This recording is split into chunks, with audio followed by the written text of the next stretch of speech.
Hello dear student, कैसे हैं आप सब। आशा करती हूँ आप सब बहुत अच्छे होंगे। तो बच्चों, आज हमारी हिंदी की क्लास 6 का चैप्टर नंबर 6 स्टार्ट करते हैं। हमारे चैप्टर का नाम है बच्चों महायज्ञ का पुरस्कार।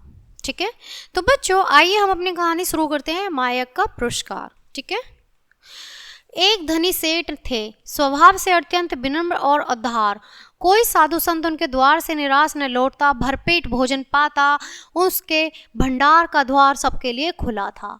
सेठ ने बहुत से यज्ञ किए थे और दान में न जाने कितना धन दीन दुखियों में बांट दिया था, पर सब दिन हो न एक समान दिन फिरे और सेठ को गरीबी का मुंह देखना पड़ा। तो बच्चों, किसी के दिन सदा दिन एक से नहीं होते। सगी साथियों ने भी उनसे मुंह फेर लिया और नौबत यहाँ तक आ गई कि सेठ व सेठानी भूखे मरने लगे। उन दिनों एक प्रथा प्रचलित थी। यज्ञों के फल का क्रय विक्रय हुआ करता था। छोटा बड़ा जैसा यज्ञ होता उसके अनुसार मूल्य मिल जाता। जब पंडित तंगी हुई, एक दिन सेठानी ने कहा, न हो तो एक यज्ञ ही बेच डालो। सुनकर पहले तो सेठ बहुत दुखी हुए, पर बाद में अपनी तंगी का विचार करके एक यज्ञ बेचने के लिए तैयार हो गए। सेठ के नगर से कुछ ही दूर पर कुंदनपुर नाम का एक नगर था, जिसमें एक बहुत बड़े सेठ रहते थे। लोग उन्हें धन्ना सेठ कहते थे। यह अफवाह थी कि उनकी सेठानी को कोई दैवीय शक्ति प्राप्त है, जिससे वह तीनों लोगों की बात जान लेती हैं। धन की उनके पास कोई कमी न थी। विपदाग्रस्त सेठ ने उन्हीं के हाथों एक यज्ञ बेचने का विचार किया।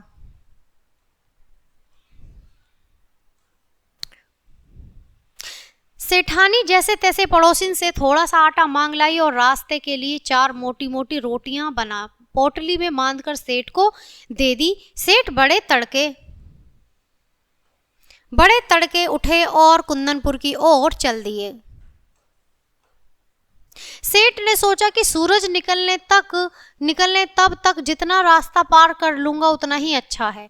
लेकिन आधा रास्ता पार करते करते धूप में इतनी तेजी आ गई कि चलने में कष्ट होने लगा। पसीने से उनकी सारी देह लथपथ हो गई और भूख भी सताने लगी। सामने वृक्षों का एक कुंज और कुआं देखकर सेठ ने विचार किया कि यहाँ थोड़ी देर रुककर भोजन और विश्राम कर लेना चाहिए।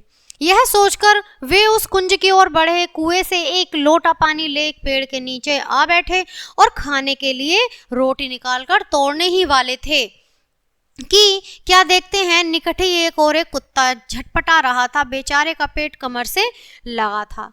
सेठ को रोटी की पोटली खोलते देख वह बार बार गर्दन उठाता। वह दुर्बलता के कारण उसकी गर्दन गिर जाती थी। यह देख सेठ का हृदय दया से भर गया और सोचा, बेचारे को कोई दिन से खाना नहीं मिला है, कई दिन से, तभी तो यह हालत हो गई है। सेठ ने एक रोटी उठाई और टुकड़े टुकड़े कर कुत्ते के सामने डाल दी। कुत्ता भूखा तो था ही, धीरे धीरे रोटी के पास टुकड़े खा गया। अब उसके शरीर में थोड़ी जान आती दिखाई दी। वह मुंह उठाकर सेठ की ओर देखने लगा। उसकी आंखों में कृतज्ञ थी। सेठ ने सोचा कि एक रोटी और खिला दूं तो फिर यह चलने फिरने योग्य हो जाएगा।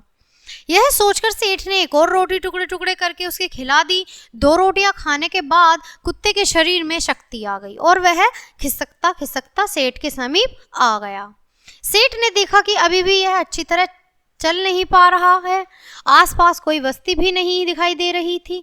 सेठ ने सोचा, एक रोटी इसे और दे दूं तो फिर वह अच्छी तरह चल फिर सकेगा। मेरा क्या है, जैसे 2 खाई वैसे ही एक थोड़ी देर में कुंदनपुर पहुंच ही जाऊंगा। सेठ ने तीसरी रोटी उठाई और कुत्ते को खिला दी। अब एक रोटी ही बची थी। उसे लेकर वह स्वयं खाने ही वाले थे कि सेठ ने देखा कुत्ते की आंखें अब भी उनकी और जमी हैं। उन आंखों में करुणा याचना सहसा सेठ के मुंह से निकला, हाय बेचारा न जाने कितने दिनों से भूखा है। उसके मन में आया, मेरा काम तो पानी से भी चल सकता है, उस बेचारे के मूक और बेबस जीव को एक रोटी और मिल जाएगी तो फिर निश्चय ही उसने अपनी इतनी शक्ति आ जाएगी कि वह किसी भी बस्ती तक पहुंच सकेगा। सेठ ने अधिक सोच विचार नहीं किया और वह अंतिम रोटी भी कुत्ते को खिला दी। स्वयं एक लोटा जल पीकर तथा थोड़ा विश्राम करके अपना रास्ता पकड़ा। शाम तक सेठ कुंदनपुर पहुंचे। सेठ हवेली पर पहुंचते तो धन्ना सेठ ने उनका स्वागत किया। पूछा, कहो सेठ, कैसे आना हुआ? सेठ ने कहा, संकट में हूँ और एक यज्ञ आपके हाथ बेचने आया हूँ। इतने में धन्ना सेठ की पत्नी ने आकर सेठ को प्रणाम किया और बोली, सेठ जी, यज्ञ खरीदने के लिए तो हम तैयार हैं, पर आपको अपना महायज्ञ बेचना होगा। महायज्ञ? सेठ ने आश्चर्य से कहा। हाँ, वही जो आज आपने किया। धन्य सेठ की पत्नी ने कहा। सेठ बड़े आश्चर्य में पड़ गए। महायज्ञ, और आज वे समझे कि उनका मजाक उड़ाया जा रहा है। विनम्र भाव से बोले, आप आज की कहती हैं? मैंने तो बरसों से कोई यज्ञ नहीं किया, मेरी स्थिति ही कुछ ऐसी नहीं थी। धन्ना सेठ की पत्नी ने गंभीर भाव से कहा, सेठ नहीं सेठ जी, आज आपने भारी यज्ञ किया है महाराज, इसे बेचोगे तो हम खरीद लेंगे, नहीं तो नहीं। सेठ विस्मित विमूढ़ हो गए। उन्हें निश्चय हो गया कि इतने लोगों को यज्ञ खरीदना नहीं है, इसलिए ऐसी बातें कर रहे हैं। सेठ को परेशान देखकर धन्ना सेठ की पत्नी ने समझाया, आज रास्ते में स्वयं न खाकर चारों रोटियां भूखे कुत्ते को खिला दी। यह महायज्ञ नहीं तो और क्या है? यश कमाने की इच्छा से धन दौलत लुटाकर किया गया यज्ञ सच्चा यज्ञ नहीं है। निस्वार्थ भाव से किया गया कर्म ही सच्चा यज्ञ महायज्ञ, या आप इसे बेचने के लिए तैयार हैं? सेठ मानो आसमान से गिरे, भूखे को अन्न देना सभी का कर्तव्य है, इसमें यज्ञ जैसी क्या बात है? क्या विचार सेठ जी, यह यज्ञ बेचना है कि नहीं? सेठानी ने पूछा। सेठ ने कोई उत्तर नहीं दिया, चुपचाप पोटली उठाई और हवेली से बाहर चले गए। उन्हें मनोविचित कर्म का मूल्य लेना उचित न लगा।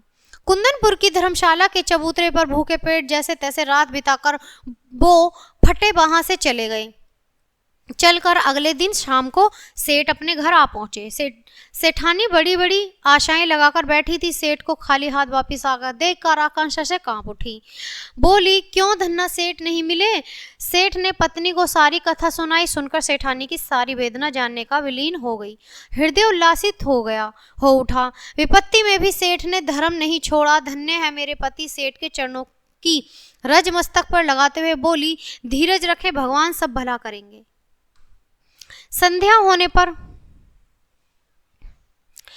होने पर सेठानी दीपक जलाने उठी। रास्ते में किसी चीज से ठोकर लगी, गिरते गिरते बची। जैसे जैसे दीपक जलाकर देखा कि दहलीज के सहारे लगे फर्श के पत्थर का चौका ऊपर हो गया। उस पर एक लोहे का कुंदा लगा रहता था।